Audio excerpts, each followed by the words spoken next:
Sports photography is an art, like painting, but with more elbows and a lot less paint. Today we're answering one of humanity's oldest questions, right after what is love? Or why is there always some hair in the shower drain? And the question is, does your photography gear really matter? Or is it just a matter of having some soul, talent, artistic vision, or a cousin that works in a newspaper? Some people say that gear doesn't matter. What matters is your artistic vision, your timing, your emotional connection to that moment. And those people, they usually shoot with a 1DX Mark III and a 10,000 euro lens. But hey, they say that to make you feel better. Like when someone looks at your blurry photo and says, oh, this one's artistic. If you're just starting out, then yes, gear is completely secondary. Use whatever you have, a phone, a bridge camera, an HP scanner from 2003. Learn to read the game.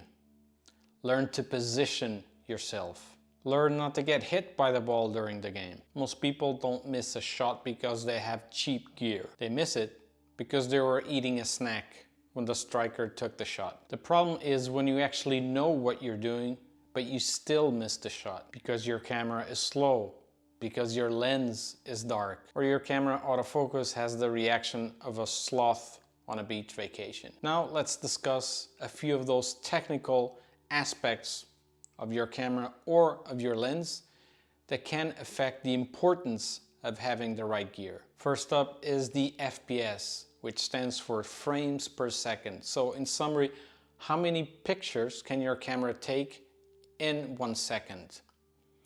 The lower the number, the worse. And let me explain why. If you have a camera, say, that takes 3 frames per second, you're going to catch the athlete before the jump and after they land. That beautiful mid-air moment, gone, like a sneeze in the wind. On the other end, if you have, say, 10 frames per second, at least 12, 14, 16, then your options of picking that precise moment, that key moment of the action, are much, much higher. So the more frames per second that your camera can take, the better. Then the autofocus. Why is it so important?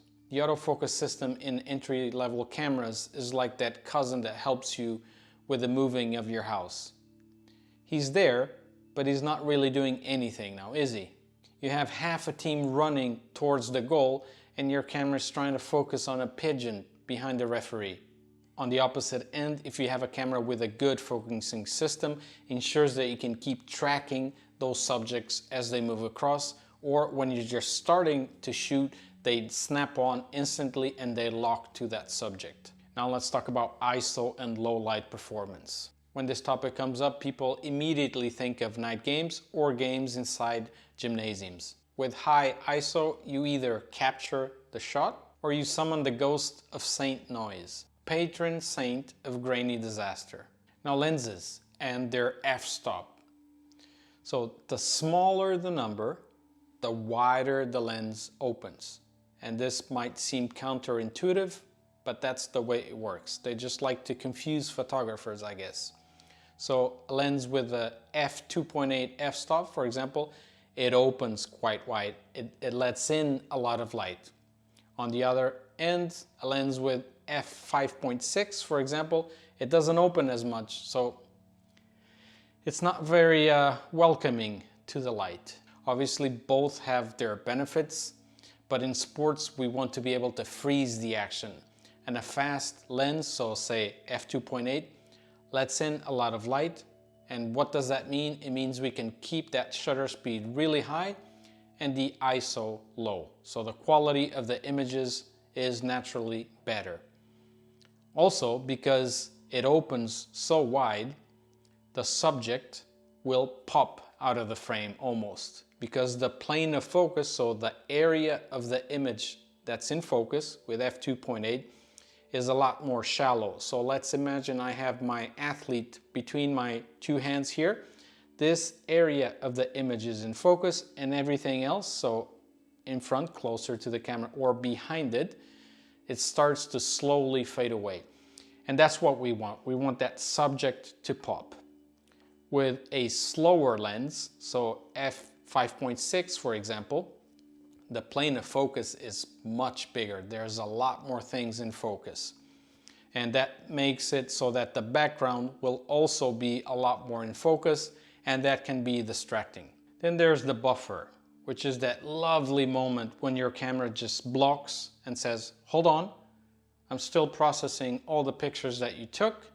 You cannot take any more for the moment being. So in simpler terms, there's only so many pictures that your camera can take before it blocks and it starts to slowly process those images.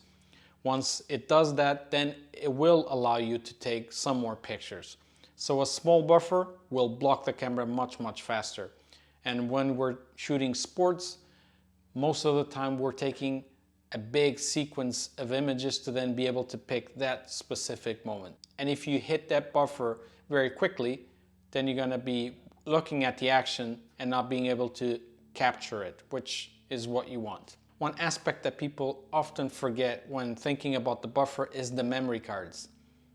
I would highly recommend that you use a fast memory card so that you can offload those images from the camera to the memory card as fast as possible. So yes, gear does matter, but only after you matter. It's like buying the best running shoes and then you trip over your shoelaces.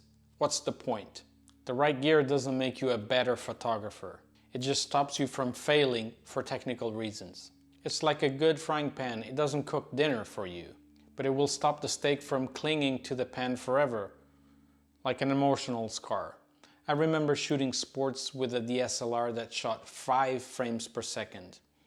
No matter how good my timing was, it is incredibly limiting to only have 5 frames per second, 5 frames that you can pick from in sports photography. So my minimum recommendation, I would say, would be 10 frames per second, and with today's cameras, maybe a little bit higher.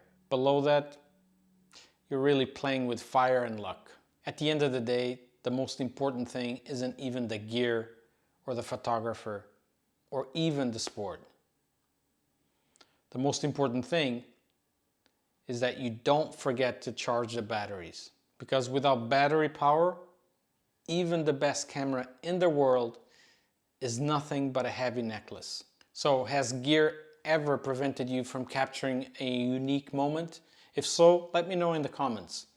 And if you enjoyed this video, don't forget to hit that like button, subscribe to the channel if you aren't already. Until next time, take it easy guys. Stay safe.